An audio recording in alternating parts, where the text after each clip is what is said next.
Muy buenas tardes, tengan todos y todas bienvenidos a una emisión más de este programa Hablando con Dios. De parte de Casa de Bendición les habla Arnoldo Mendoza. Es un placer, es un gusto tenerlos por acá en esta emisión por medio de Radio Costa Rica. De verdad pues es un gusto, repito, de que estén aquí sintonizados a esta emisión. Por favor, no se pierdan ni uno solo de los minutos de este programa que serán de mucha edificación. De paso, y como se estará anunciando en el programa, que por cierto está siendo transmitido por el Facebook de Radio Costa Rica y que también va a ser subido al canal de Casa de Bendición que se llama Casa de Bendición CR de Costa Rica, Casa de Bendición CR, donde podrán verlo junto con otras emisiones de este programa. Este programa es muy especial porque siempre se dispone de este espacio para llevarles una palabra de aliento en momentos difíciles, pero es una palabra que viene del Señor, es una palabra que no es mía, no es de Casa de Bendiciones, sino que es del Señor. Y tomemos aquí esta palabra para edificación de todos. De paso, pues también queremos señalar que los teléfonos de Casa de Bendición son el 2253 1317 y el 8871-3487. Son dos números de teléfono a los cuales ustedes pueden acceder, o también al 8318-7361, 8318-7361 por WhatsApp, se puede acceder a este, y cualquier inquietud, comentario en relación a este programa, pues lo pueden hacer por cualquiera de estos medios eventualmente.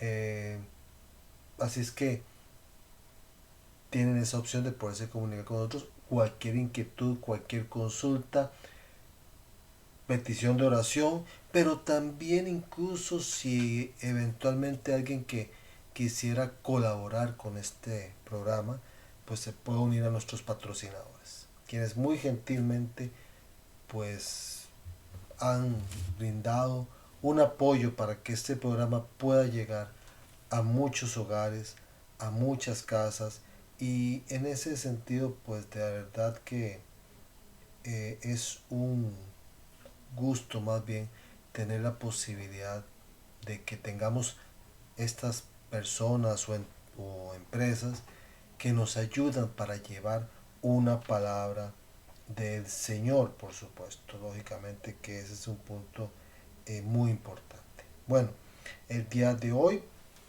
vamos a ver una palabra muy hermosa, muy linda que el Señor puso en mi corazón poderles dar, y que si eventualmente están ustedes acompañados o acompañadas de alguien, pues que ojalá la puedan realimentar. Sugiero, y siempre lo he hecho, que tengan una Biblia a la par donde puedan consultar la palabra, y una libretita o una hojita donde ustedes puedan tomar nota. No solo de lo que yo hablo bajo la inspiración del Espíritu Santo, sino también para que ustedes después repasen esa palabra, porque el Señor tiene formas maravillosas de revelarse en su palabra. Bueno, la prédica de hoy, y espero que si está acompañado la repita en voz alta y se le diga a la persona de la par, es: prepárate. Vas a vivir un antes y un después. Repito, prepárate. Vas a vivir un antes y un después. En Cristo eso sucede. Siempre. Siempre con nuestro Señor tenemos momentos que el Señor brinda para que Él haga su magna obra en nuestras vidas.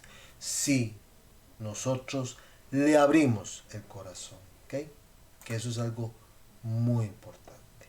La ruta que vamos a seguir en esta prédica está compuesta de 5 puntos.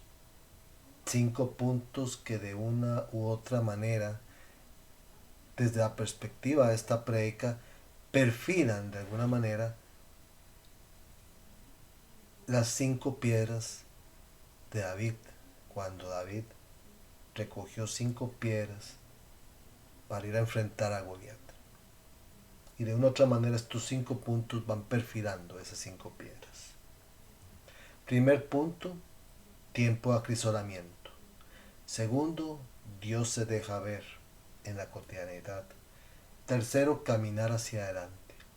Cuarto, el acrisolamiento como tal. Y quinto, el alfarero. Esos son los 5 puntos que hoy, Dios mediante, vamos a ver. Y esperamos también, por supuesto, y repito, que puedan compartir también este programa, que puedan revisarlo, que puedan reproducirlo, que lo puedan incluso dar me gusta, que es muy importante. ¿Okay? Primer punto, tiempo de acrisolamiento.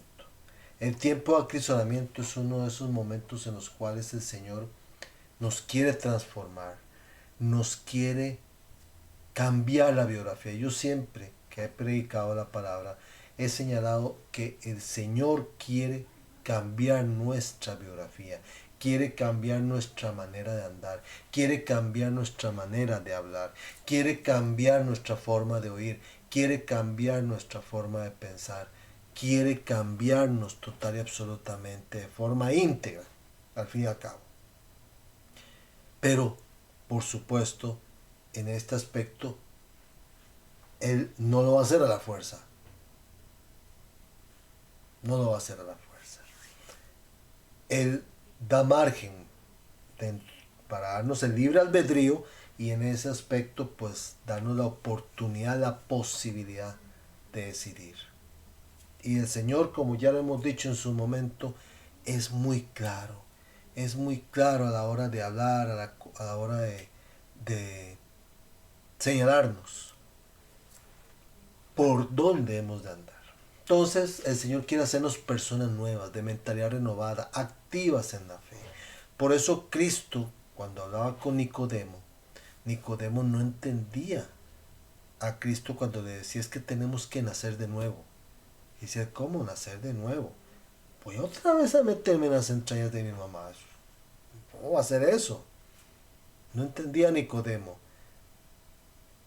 Estaba hablando almáticamente cuando en ese momento Cristo le hablaba desde el Espíritu. Ese era el punto. El Señor quiere cambiar nuestros corazones, quiere cambiar esa parte de nosotros, porque obviamente, y como la Escritura muy claramente lo dice, es los corazones que mira el Señor, que Él puede verlos, como en su momento en 1 Samuel capítulo 16 versículo 7, repito, 1 Samuel capítulo 16 versículo 7, el Señor le dijo al profeta Samuel, la mirada de Dios no es como la del hombre. El hombre mira las apariencias, pero el Señor mira el corazón. El Señor mira el corazón. O sea, no importa la estatura, la estampa, el prestigio, la riqueza, la sabiduría, eso no importa. Eso al Señor no le interesa. Las riquezas, el Señor es el dueño del oro y la plata, dice Ageo capítulo 2. Por favor. Él nos la da en la administración. Pero las riquezas, lo que tenemos, todo eso es del Señor. Nuestra estatura, eso le tiene sin cuidado. Porque incluso personas muy bajas han desempeñado en su momento grandes papeles dentro de los planes del Señor. El prestigio es una vanidad. Entonces, el Señor va más allá de eso. Y ve más allá de eso. Porque Él mira nuestros corazones. Mira nuestros corazones.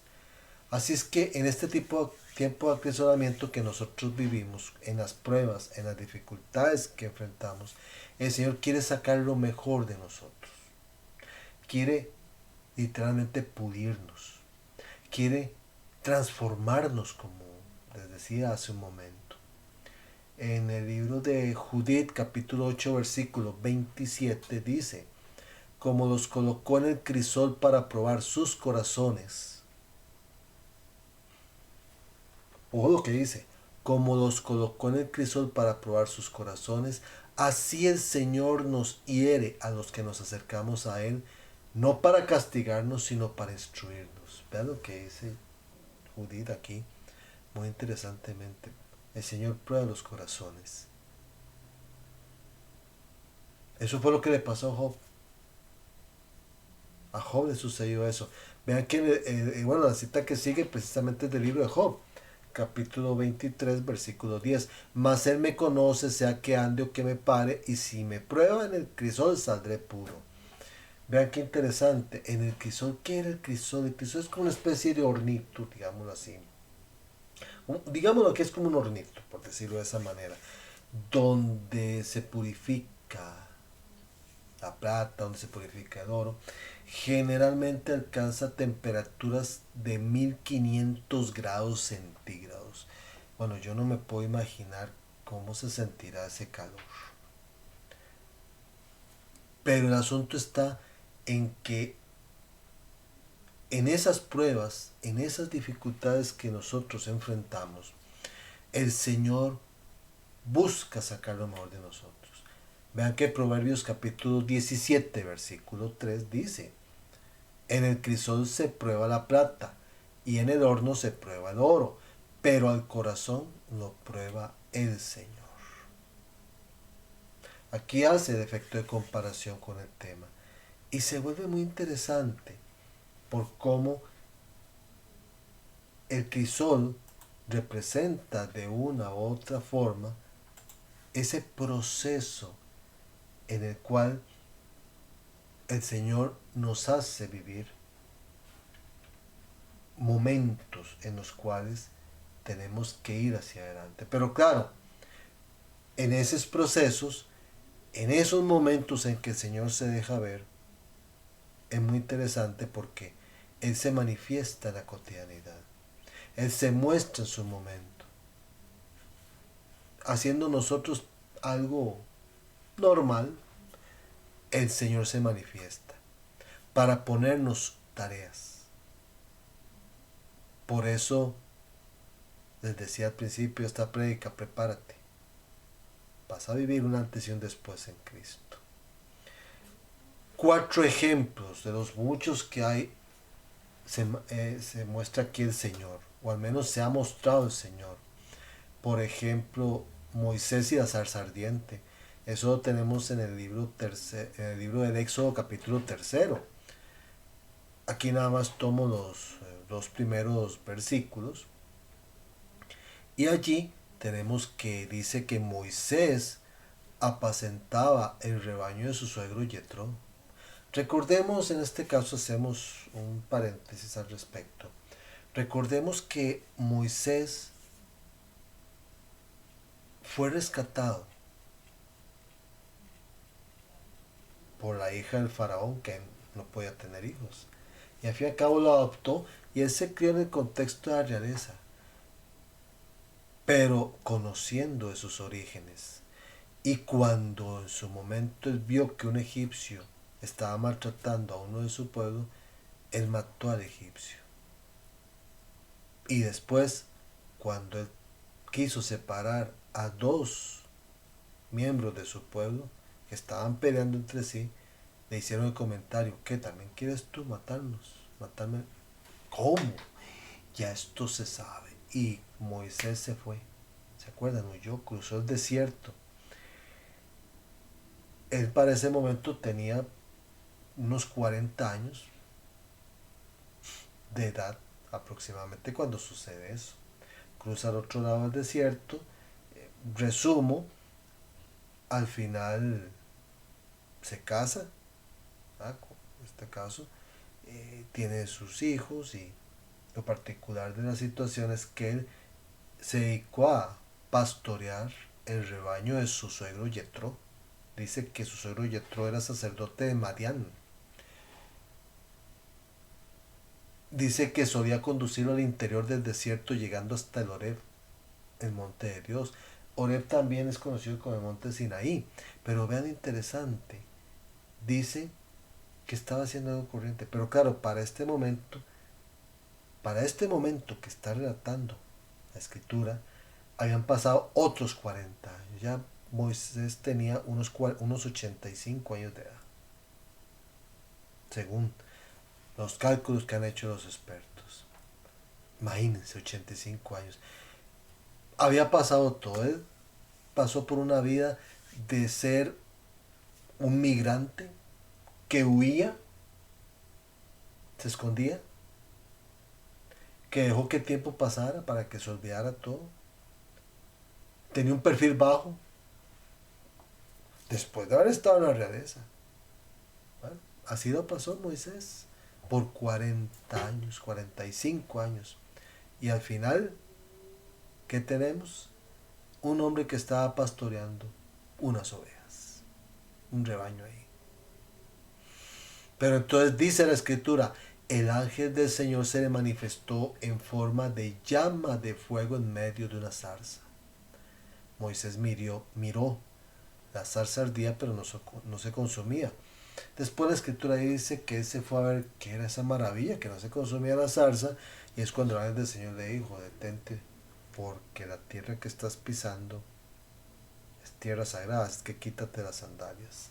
Y es cuando ya el Señor le da la instrucción a Moisés.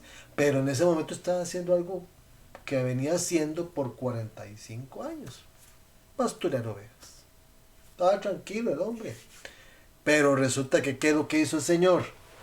Lo sacó de la zona de confort. Lo sacó de la zona de confort. Y el Señor es muy bueno para ponernos en situaciones que nos sacan de la zona de confort. Y bueno, y por supuesto le dijo la misión que tenía. Le dijo que tenía que hacer. Tenía que regresarse. ¿Se imaginan? Después de 45 años regresarse. Y regresarse para llegar y sacar a su pueblo de Egipto. ¿Qué es lo primero que él hizo? No, yo no. Señor, no me van a creer. No, aquí empezó a negarse y empezó a querer, como decimos los ticos, a querer quitarse el tiro. Y un detalle, Moisés no fue el único. Moisés no fue el único. Recordemos a Jonás. Jonás fue otro que se quiso quitar el tiro, como decimos los ticos. Es decir, cuando el Señor le dijo a Jonás, vete a Nínive y advierte al pueblo de Nínive lo que yo voy a hacer. ¿Y qué es lo que dijo? Bueno, hizo como unas caricaturas de mi época de niñez, las de Melquiades. Huyamos por la izquierda, se fue para otro lado. Ya sabemos la historia. Al final tuvo que hacer lo que el Señor le había instruido a hacer. Y como decimos en Costa Rica, nada de caritas. Y eso fue lo que sucedió. Eso fue lo que sucedió en aquel momento. Vean lo interesante. Sacarnos de la zona de confort. Y como digo yo, Moisés puso, pero hasta dijo, es que ni tan siquiera puedo hablar bien. Y ya el Señor se obstinó. Dijo, ahí tenés a Aarón. Aarón te va a hacer de vocero. Vamos, y vaya. Es que ya. Eso es lo que muchas veces nos pasa. Dios se deja ver en la cotidianidad, pero el punto está en si realmente nosotros tenemos disposición para escuchar ese momento en que el Señor se manifiesta. Disposición para escuchar. Ese es el punto. Gedeón es el segundo ejemplo. Dice en Jueces capítulo 6, que ahí relata el caso de Gedeón. Vino un ángel del Señor y se sentó bajo la encina que había en Ofra y que pertenecía a Joás, de los de Abiezer. Mientras Gedeón, su hijo, desgranaba el trigo en el lagar para esconderlo de Madián, ahí estaba Gedeón. Y es cuando el ángel del Señor le dijo, guerrero, valiente.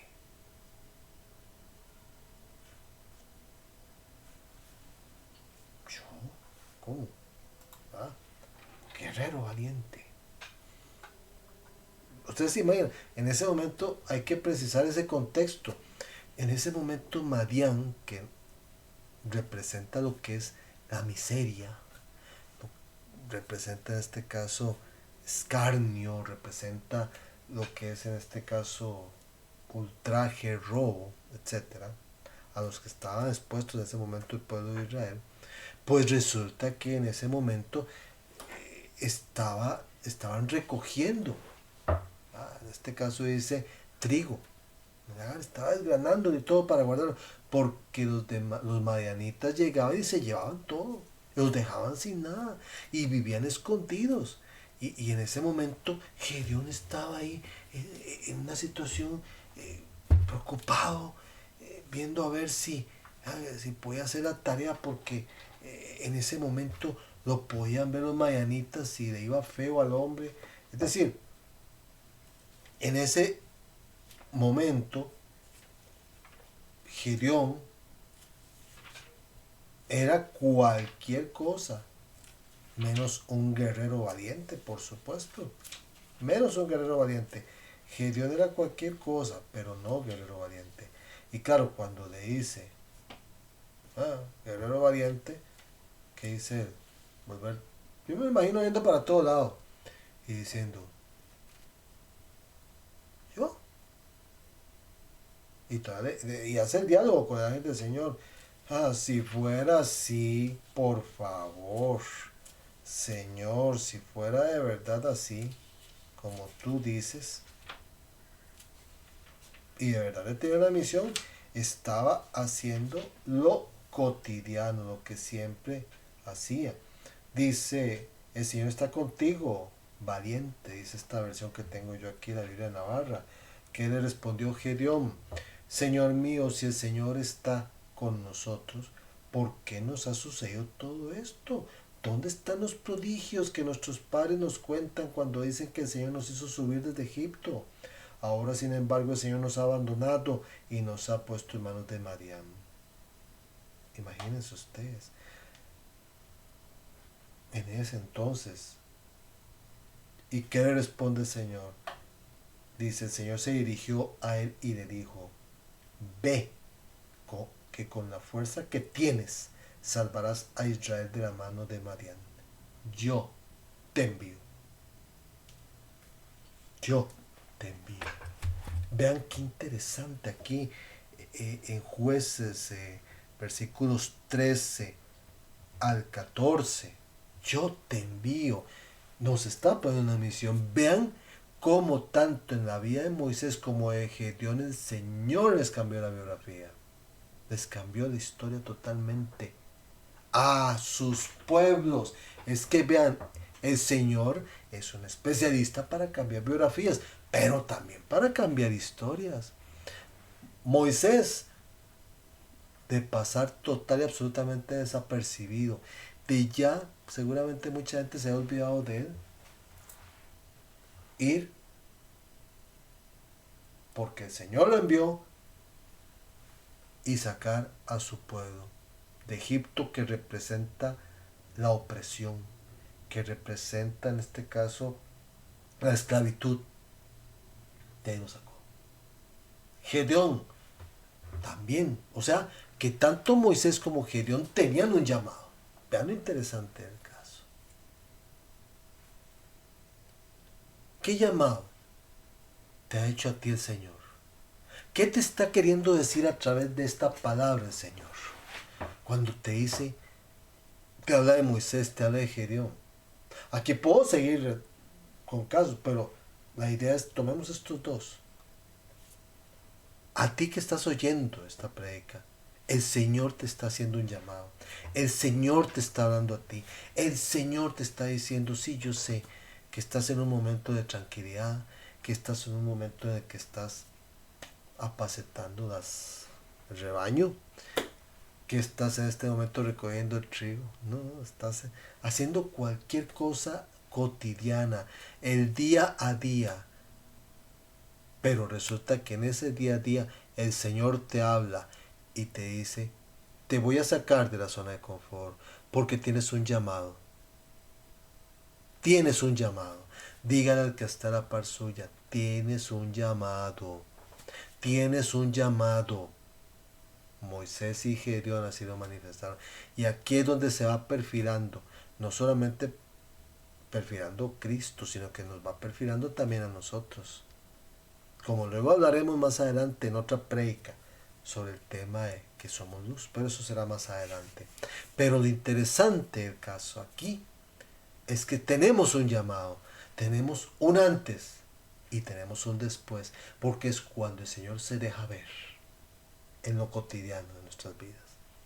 Vean ustedes lo interesante también, el otro ejemplo que tenemos aquí, muy especialmente, muy lindo el ejemplo acá, que siempre me gusta hablar de este tema por ahí a principios de enero. Y Dios mediante, pues si me da el Señor la oportunidad, lo voy a hablar en una predica por esas fechas. El caso de los magos venidos de Oriente, que está en el libro de Mateo, el Evangelio de Mateo, capítulo 2. No voy a entrar en mucho detalle acá porque, repito, incluso ya en su momento he predicado algo al respecto, pero lo retomaré con una nueva perspectiva. Repito, Dios mediante, si el Señor no ha venido todavía y si el Señor me da vida, pues la posibilidad de poderlo predicar en ese momento. Pero era interesante, los magos venidos de Oriente. Primero, ¿quiénes eran los magos? Primero, no eran reyes magos. Esa es una versión ahí. Eran magos venidos del Oriente. Generalmente eran personas consideradas astrólogos, consideradas personas que generalmente vivían en países de Oriente, que a la base del movimiento de los astros ellos interpretaban los tiempos y conociendo de las profecías existentes, ellos trataban de visualizar en los movimientos de los astros la venida de esas profecías. Eso es lo que hacían ellos. ¿Okay? Aclaremos el punto. ¿Okay? En ese sentido es que estamos hablando de los magos venidos de Oriente. Tampoco son magos al estilo de esos que sacan sombreritos de un conejo que se desaparece y todo. No, tampoco. Esos eran lo que llama la escritura magos venidos del Oriente. Y vean lo interesante del caso. No eran judíos, no eran miembros del pueblo de Israel. Eran magos venidos del Oriente, conocedores de las profecías. Aquí los magos del Oriente nos perfilan a nosotros, que no somos miembros del pueblo de Israel. No somos judíos, pero como bien sabemos, en Cristo fuimos injertados. ¿Ok? Bueno, gloria a Dios, aleluya. Pero entonces, interesante aquí el relato. No amplió mucho, pero sí en capítulo 2 de Mateo dice, ¿dónde está el rey de los judíos que ha nacido? Porque ellos empezaron a ver y distinguieron una estrella que se empezó a mover diferente y dijeron, aquí va ya el cumplimiento de esta profecía. Ya viene, ya van a ser, ya van a ser el rey de los judíos, el Salvador. Y empezaron a ver a dónde iba la estrella y se pusieron en camino. Fueron en camino ellos. Y claro, llegaron ellos. Llegaron ellos y empezaron a preguntar, ¿y qué? ¿Dónde está el rey de los judíos? Claro, ellos esperaban a la hora de llegar, por supuesto,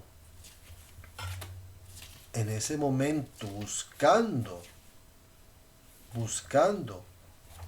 de Cristo, al fin y al cabo, por supuesto, bueno, del rey de los judíos que iban a ser, pues ellos esperaban, lógicamente, que hubiese una gran fiesta. Hubiese una gran fiesta. Ese era el asunto. ¿Dónde está el rey de los judíos que ha nacido? Ese era el punto. En Judá. Entonces ellos fueron ahí. Eso preocupó a Herodes porque le llegaron los chismes, porque ellos llegaron pensando que la gente estaba apercibida.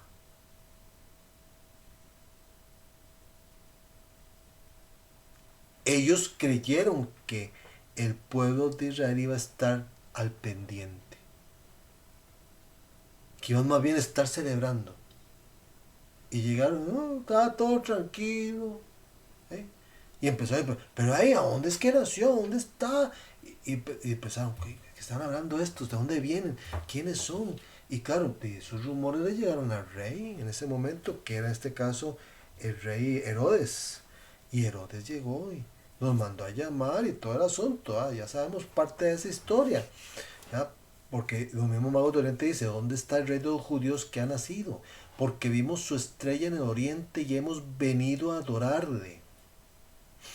Y claro, entonces Herodes lo llama aparte, lo manda a llamar, habla con ellos, les pregunta cómo está el asunto, porque por supuesto Herodes se puso a informarse de qué están hablando ellos, mandó a llamar a los sabios y dijeron, bueno, que hay algo escrito al respecto, y dijo, sí, hay algo escrito que un rey de los judíos van a hacer en Belén de Judá. Lo llamó, le preguntó, sí, sí, bueno, anden, vayan entonces ahí, aparentemente dice la profecía que es en Belén de Judá, pero de momento que lo encuentren me cuentan para irlo yo también a orar. Nada que ver. Él tenía temor de que ese rey de los judíos lo fuera a él derrocar. Entonces, por supuesto, la intención de él desde un principio era irlo a matar. Pero claro, los mandó ahí. Lo interesante es que luego dice el relato, después de toda esta descripción, dice, y entonces la estrella que han visto en el oriente se colocó delante de ellos hasta pararse sobre el sitio donde estaba el niño. Al ver la estrella se llenaron de inmensa alegría y fue cuando le llevaron incienso, oro y mirra. Bueno, aquí dice hasta pararse sobre el sitio donde estaba el niño. En este caso, hay otras traducciones que dicen sobre la casa donde estaba el niño. Dicho sea de paso, hay un detalle. Los magos venidos del oriente no van a buscar al niño en un pesebre. Lo van a buscar a la casa. ¿Ok? Pequeño detalle en ese sentido que quería señalar. Lo vamos a ampliar eso en alguna otra predica, como repito y reitero en su momento. Bueno, al ver la estrella se llenaron de inmensa alegría. Entonces, claro, le rindieron tributo y todo. Pero después, ¿qué pasó? ¿Qué sucedió? Bueno, ellos tuvieron el encuentro que esperaban, el encuentro que anhelaban, ver al niño en la casa, encontrarle y ofrecerle oro, incienso, mirra y todo, ¿verdad? Perfecto, y ya ahí. Y lo interesante del caso es que, bueno, dice que después de recibir en sueños aviso de no volver a Herodes, regresaron a su país por otro camino. ¿Qué significa esto? Cuando usted tiene un encuentro con Cristo, cuando usted busca de Cristo, a usted, Señor, le cambia las rutas también. Le cambia la forma de ver las cosas. Le cambia a usted la forma de escuchar las cosas. Si usted acostumbraba ir y volver en un solo sentido, pues resulta que con Cristo las cosas son diferentes. Porque te cambia, te transforma y te hace algo distinto. Eso es lo que sucede también. En un momento en el que un niño está en su casa ahí con su mamá, algo normal, y vienen unos magos del oriente y le rinden ese tributo. Claro, obviamente como María conocía de lo que le había sucedido a ella, por supuesto, y José, lógicamente, pues por supuesto, ese momento era sublime. Pero bueno, fue algo que cambió. Cuarto ejemplo, ya Jesús adulto, cuando ingresa a la barca de Simón. Eso está en Lucas capítulo 5. ¿Qué es lo que dice? Que Jesús estaba a la orilla del lago y que en ese momento llegó él y vio dos barcas, dice la escritura, vio dos barcas que estaban a orilla del lago.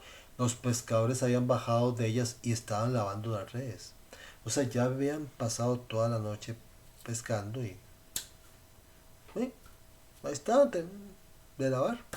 Ya más bien, como dicen, ya iban a, como decimos los ticos, a arrollar e irse. Eso es lo que iban a hacer. ¿Y qué pasó? Vio esas dos barcas, ellos iban a arrollar e irse, pero entonces él se subió a una de las barcas, se la pidió prestada a Simón. Le pidió que la apartase un poco y sentado enseñaba a la multitud de la barca. Vean qué interesante.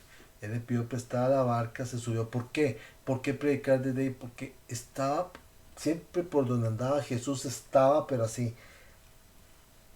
Bueno, no se puede mover. No se puede mover de cómo la gente estaba piñada en torno a él. En su momento hablaremos un poco al respecto, pero lo interesante es que entonces él le pide prestada la barca a Simón. ¿Y qué sucedió? Sucedió algo inesperado. Simón, por supuesto, lógicamente, pues a la hora de prestar su barca, le estaba dando algo con lo cual él trabajaba para que se predicara la palabra. Y eso lo llevó primero a obtener una bendición con creces y segundo a una misión. Cuando Jesús, recordemos en este relato, le dice, después de predicar desde la barca, le dice, boga mar adentro y lanza las redes. Señor, toda la noche hemos pasado pescando y no hemos conseguido nada, mas en tu palabra echaré las redes. Y vino la pesca milagrosa, que era tal que tuvieron que llamar a la otra barca y las dos casi se hundían. Y es cuando Simón se arrodilla ante el Señor, cae arrodillado ante el Señor y le dice, Señor, aléjate de mí que soy un pecador. Y que el Señor le dijo, no temas, a partir de ahora serás pescador de hombres. Tenemos una labor que hacer nosotros, predicar a tiempo y a destiempo, por supuesto.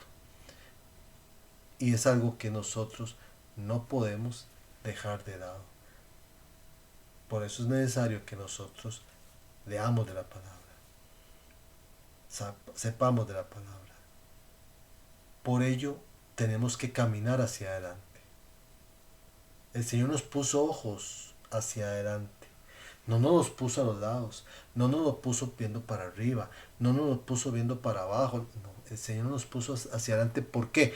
Porque Él quiere que caminemos hacia adelante, sin desviarnos ni a derecha ni a izquierda de su palabra.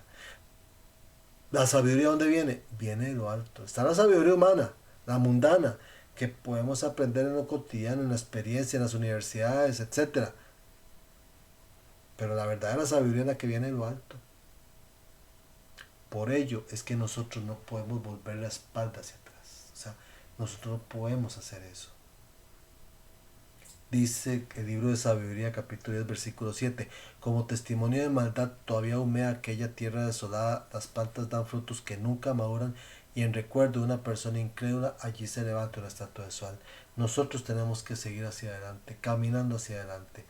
Mismo Jesús en Lucas capítulo 17, versículo 32, que decía, acordaos de la mujer de Lot, tomad del arado, decía por ahí, y no volváis a ver para atrás, porque el que vuelve a ver para atrás no es apto para el reino de los cielos. No hay que mirar hacia atrás, hay que seguir hacia adelante. No podemos nosotros dejar de mirar hacia adelante, tenemos que continuar la marcha. Ese es el punto. Entonces, ¿qué es lo que sucede dentro de todo esto? Dentro de todo este fenómeno que estamos hablando nosotros, que el Señor está dispuesto a cambiarnos. Pero las pruebas y dificultades, tribulaciones que enfrentamos, lo que buscan es transformarnos. Transformarnos. La adversidad tiene que ser vista como un acontecimiento en el que es puesta a prueba nuestra fe, nuestro carácter, la resistencia. El acrisolamiento es, al fin y al cabo, un proceso en el cual se dan acontecimientos de los cuales el Señor busca sacar provecho. Busca sacar provecho. ¿Para qué? Para impulsarnos, para retarnos, pero también para sacar mayor provecho de nosotros. En la vida mundana el crisol se utiliza para refinar metales preciosos. Ustedes saben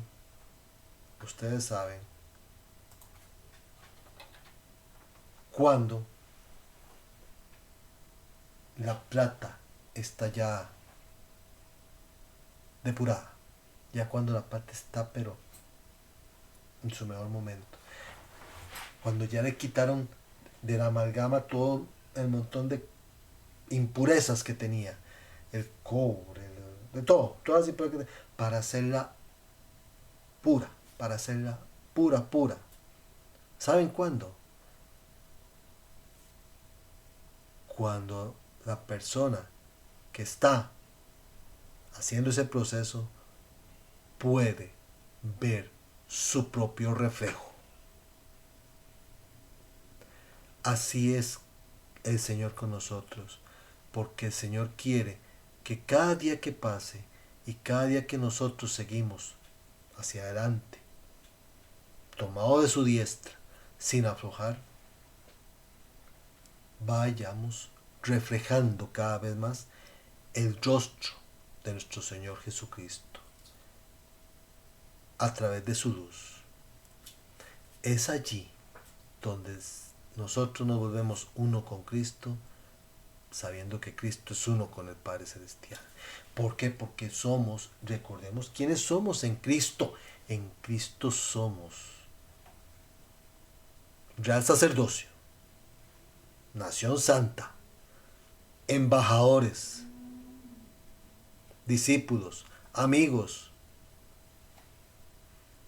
Y ya en su momento hemos hablado de la identidad en Cristo que tenemos en muchas facetas, que podemos repasar en otro momento.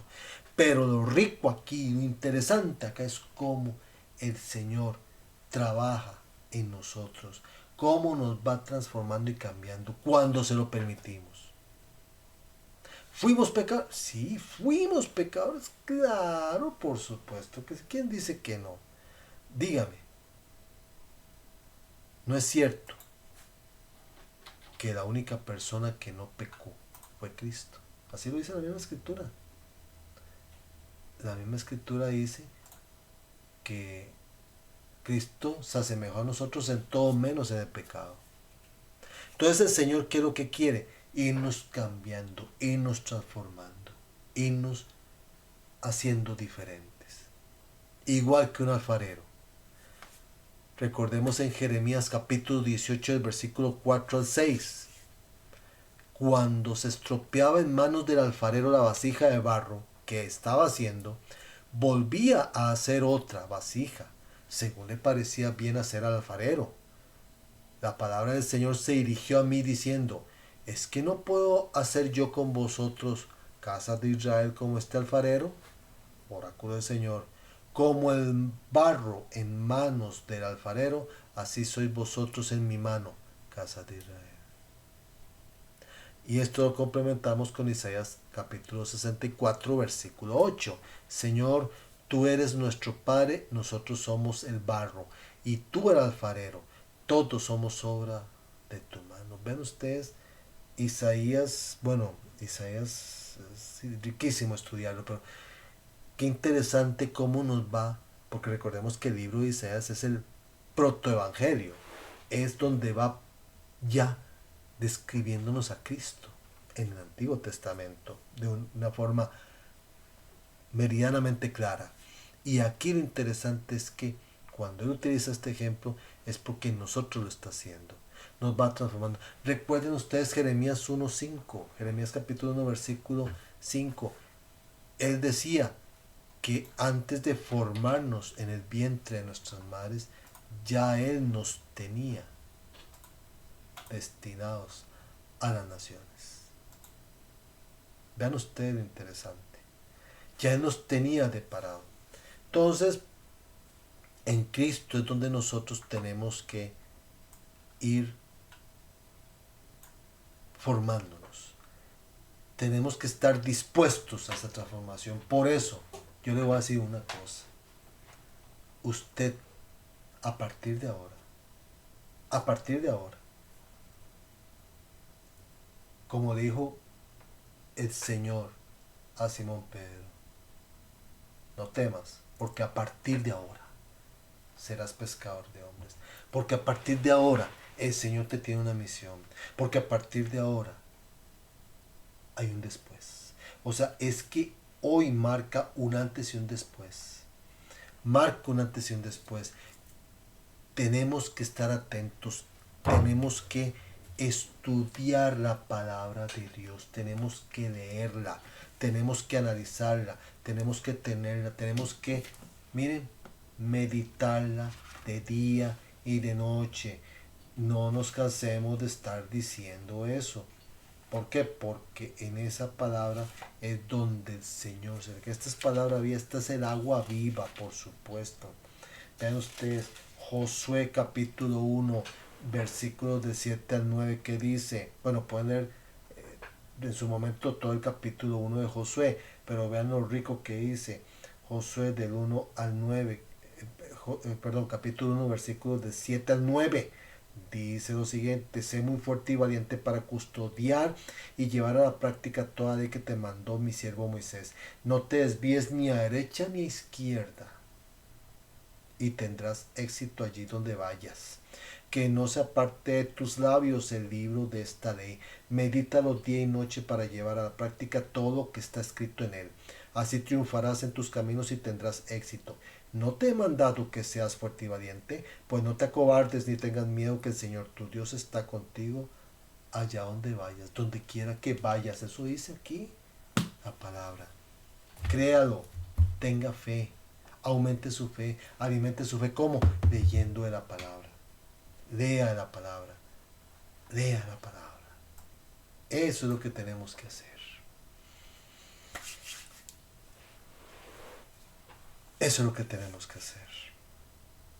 Esperamos para una misión nueva el próximo lunes, de 8 a las 5 de la tarde. Aquí por Radio Costa Rica. Por supuesto, vamos a hacer una oración. Padre, te damos gracias por esta palabra que nos has dado a nosotros, que nos has brindado, porque tú te glorificas en lo más débil, tú te glorificas en aquellos que somos, en este caso, simples vasijas de barro en tus manos, porque tú eres el alfarero por excelencia. Te damos gracias, Señor, porque tú te has glorificado en nuestras vidas, porque tú nos has tomado, Señor, de tu diestra, Señor, y no nos has querido soltar. Por favor, Señor, te ponemos en este momento, este tiempo, para que tú nos hables, tú nos instruyas, tú nos orientes, como dijo Samuel. Habla que vuestro siervo escucha, habla que vuestra sierva escucha. Nos ponemos, Señor, bajo tu amparo, Señor, y nos presentamos como esas herramientas, esos instrumentos imperfectos que tú vas trabajando, que tú vas perfeccionando.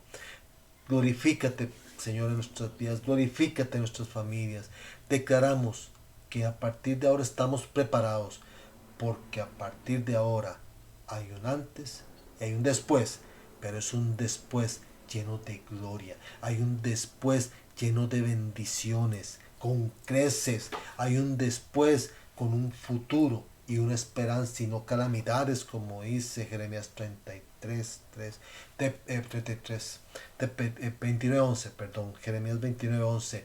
Tú nos tienes de para un futuro y una esperanza y no calamidades, Señor. Tú nos tienes cosas mejores deparadas, porque tú, como dice Efesios 3:20, eres el Dios que todo lo hace incomparable y sobreabundantemente mejor de lo que pensamos o anhelamos. Te ponemos este tiempo en tus manos, Señor. Gracias infinitas te damos por tu bondad y por tu misericordia. y declaramos que en el nombre de Jesús vamos para más. Tomados de tu diestra, vamos para más. Vamos hacia nuestra tierra prometida. Vamos hacia ese nuevo destino que nos tienes deparado. Porque vamos a cruzar ese desierto. Vamos a pasar a través de las dificultades y tribulaciones tomados de tu diestra. Porque somos más que vencedores en Cristo Jesús. Lo declaramos hecho en el nombre de Jesús de Nazaret. Amén, amén y amén. Muchas gracias, bendiciones. Que el Señor enderezca su vereda hacia el que es camino, verdad y vida y allane los valles. Bendiciones a todos.